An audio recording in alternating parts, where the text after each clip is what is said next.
Today I'm going to talk about how businesses can implement sustainable methods and then in turn become more profitable as well.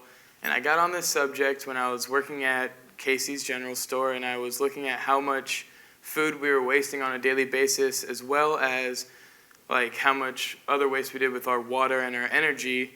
And I was thinking, how much do American businesses waste per year? And I found out that in 2012, the U.S. economy wasted enough energy to power the United Kingdom for 7 years.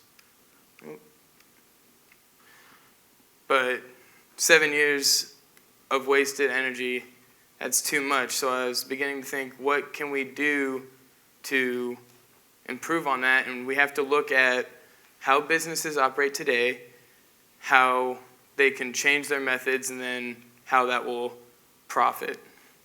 And you have to start by looking at businesses of today. What are we doing wrong?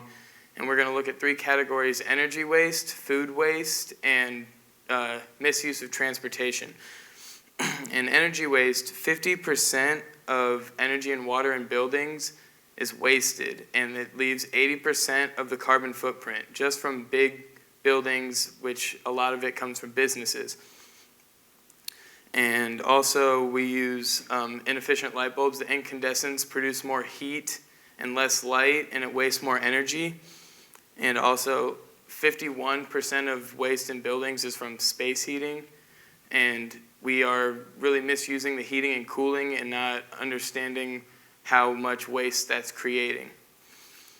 We're also wasting a lot of food. America wastes 40% of its food annually, and 7% of that food waste comes from farms, and 75% of the food wasted on farms is edible and it's usable, but businesses decide to throw it away because it doesn't look good enough for the shelves or it doesn't feel right or whatever. So those aren't excuses. We have to use all the food that we create, and we also have to, or we'll get into that. But transportation, misuse of transportation. Transportation costs for businesses average about 50%. So if you can cut down on transportation costs, it will cut down on total costs, and it will allow you to profit more. So now we can talk about, we discussed what's kind of going wrong. We can begin to talk about what can we do to get better? What can we do to become more sustainable with businesses? So when we look at energy, we can begin to use LED light bulbs because they produce more light and less heat, and they save 85% more energy than incandescents.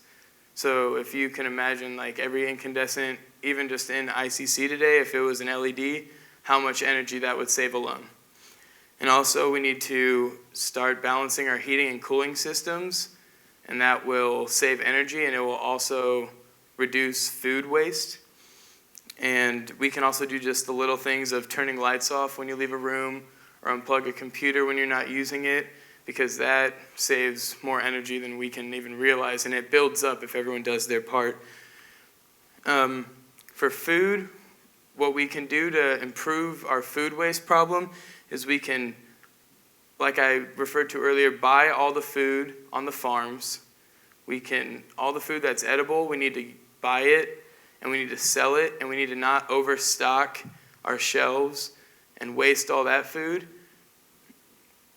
And we need to look at the farms and put less toxins in our crops, and we need to develop the food more healthy, and then it will be better for the businesses and also for the people who buy it from the businesses. In transportation, some solutions there. You can start having people work from home and doing more conference calls because technology is advancing and we have to adapt to that. And if we can cut down on transportation there, that will improve working hours for employees, and it will also be easier for the business because there will be less energy use in buildings. If less people are there, they can work in their homes. So it works on both ends. And also, we need to focus more on consolidated shipping. If we can bring as much stuff we have to and ship it out in one, and then distribute it from there, it will save fuel and it will save businesses money, and it will be beneficial for both sides as well. So all those things are good, but business people like to know, how's that going to make us money? How are we going to profit off of that? And we have to understand that sustainability has turned into a risk and reward issue. It's an economic issue as much as it's a moral issue.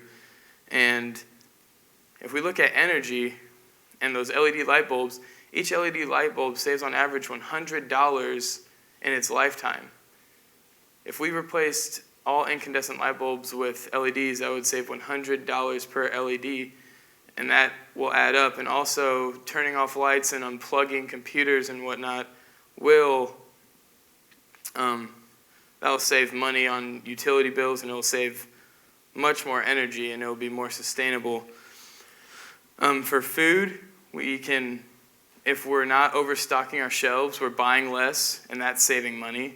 And if we're selling all that we get, so we're not creating a deficit in the food that we waste that goes on our shelves. And also, if we have leftover food in our shelves, we can give it away to people who need it and can't afford it, and that will be good publicity, and it will draw people to the business as well, so that can also help make money.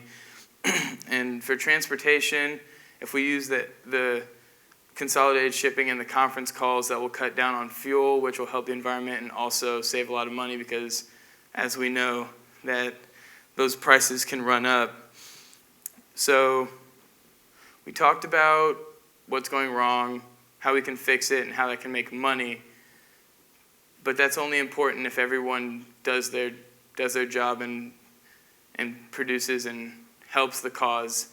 And Steve Howard, who is the IKEA sustainability manager, he's in charge of IKEA sustainability efforts, said if you offer people 90% sustainability and you give them a 10% to not buy into it, they'll take that 10%. You got to go 100% towards sustainability.